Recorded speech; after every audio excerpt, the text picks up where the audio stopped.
Connect, collaborate, discover. Transforming research and education networks to the power of N.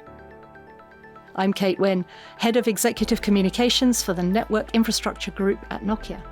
And this is Reconnect, where we dive into today's finest research and education networks in the company of some of the great minds behind them. Today, we're taking a look at the Asia-Pacific Advanced Network, or APAN. This international partnership of Asia-Pacific NRENs has 17 primary members, spanning a broad region of Southeast, South Central and East Asia, and Oceania.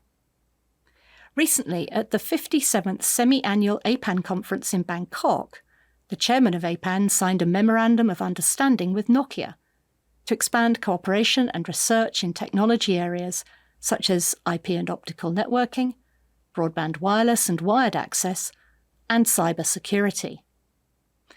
Joining me today to give us some insights into this future-focused MOU is Dr. Francis Lee, CEO of APAN member SingAREN. Dr. Lee is the founding president of SingAREN, as well as an associate professor at Nanyang Technological University in Singapore. He has pioneered a number of major initiatives within the local and international research and education communities. Also with us is Philippe Gerard, who's responsible for public sector and emerging segments in the APAC region for Nokia's Network Infrastructure Group, and whose current focus is on guiding enterprises to harness advances in cloud, security, and intelligent automation. Thank you both for joining me today.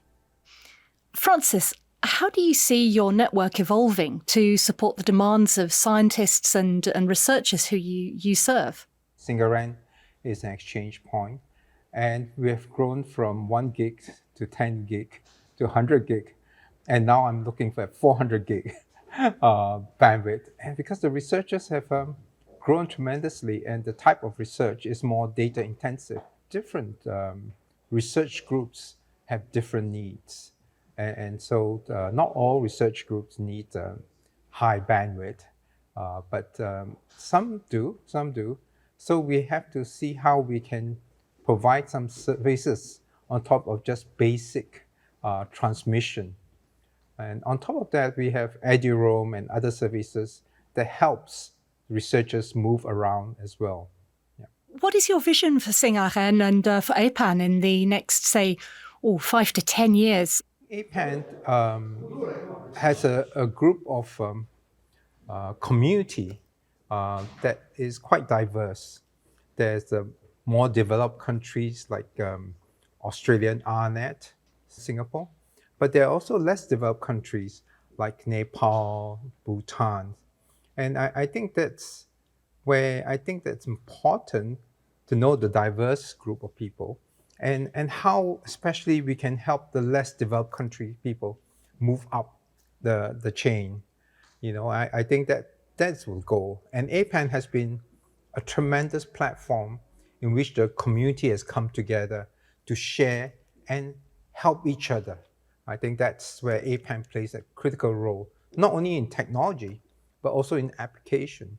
We have remote telemedicine to help train doctors in the less developed countries. We have disaster management, a share of experience and how we can mitigate some of the disasters. And then on technology side, we have the network technology, how things are changing so quickly. And I'm so surprised with Nokia, and you have come to the forefront completely. I recently visited the Nokia office in Singapore, and I was thinking of 400 gig. You were showing me 800 gig, which is a real surprise to me, and it's amazing. I'm totally blown away by that. The APAN network not only interconnects with its own members, but also with other peer organisations such as Géant and Internet2. How do you coordinate with these organisations, Francis, to ensure capacity and performance for the global scientific community? We do have a group of network engineers that comes together regularly to set things up. But more important, at the higher level, at the CEO level, we coordinate in our purchase of the international links. so that we buy diverse links. And I mean, recently we had the issue that some of the links were broken. And so we have the MOU to swing our traffic over to the links that are still operating. And these are all owned by different NRENs, and yet we coordinate friendly. And that's one of the beauty of the NRENs. Fantastic. Maybe it's a good time to bring in Philippe at this point. Philippe, I'd like to ask actually both of you about the key areas of cooperation that you foresee with the Memorandum of Understanding between APAN and Nokia. It's really a pleasure to interact and collaborate with such a dynamic group in the research and education community, and they are trying to solve some of the world's toughest scientific challenges, right? But as Nokia and our DNA firmly into networking, right? So what we'd like to do is to engage into knowledge sharing, right? Especially in the domains of best practice. But we also would like to understand what are the use cases, right? Or the challenges that the researchers and the community has. So perhaps then we can be of assistance in resolving some of the issue when you get new technology and new types of mechanisms that are being employed by this community. Yeah, it's not only just the technology, but the training. I think that's very, very important, especially for the less developed countries who doesn't have the opportunity to, to learn about such things.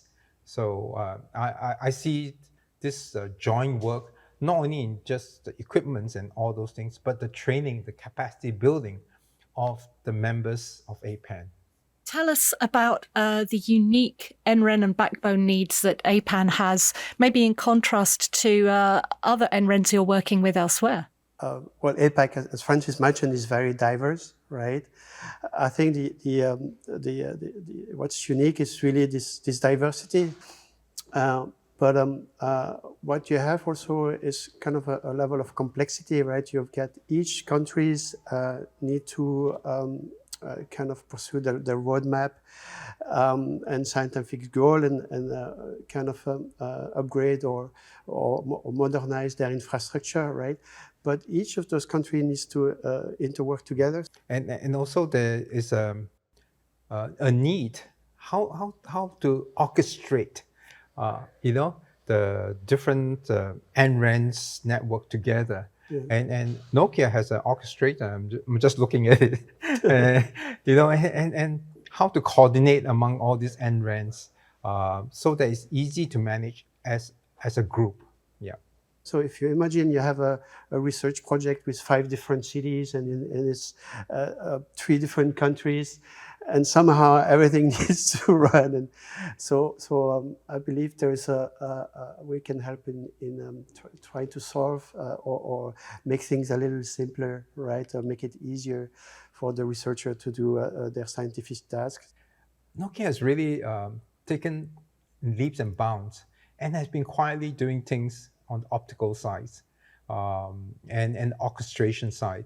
I think that's really the strength of it, and I have to totally admit that I'm blown away. And cybersecurity is coming up as well, and I'm starting to learn that the coverage that Nokia has in all this diverse area.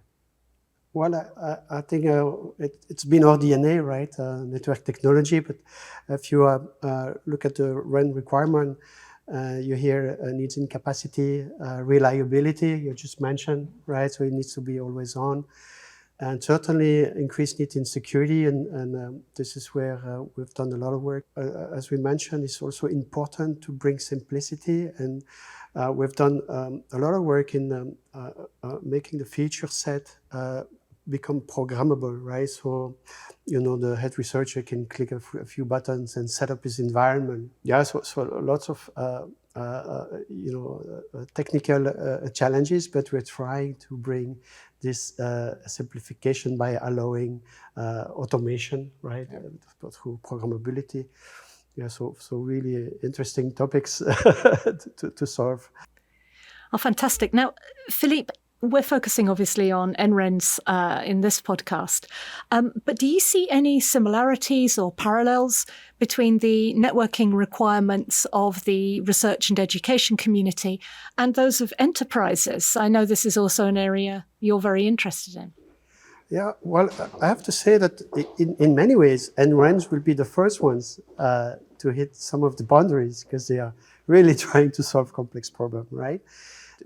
Certainly we're using AI and defining models using national supercomputers, and we're trying to apply that to a smart instrument. And you've got so much data that is being produced, and we're using new means to analyze it. And so researchers, have to deal with all this complexity and put it together. So researchers are very picky.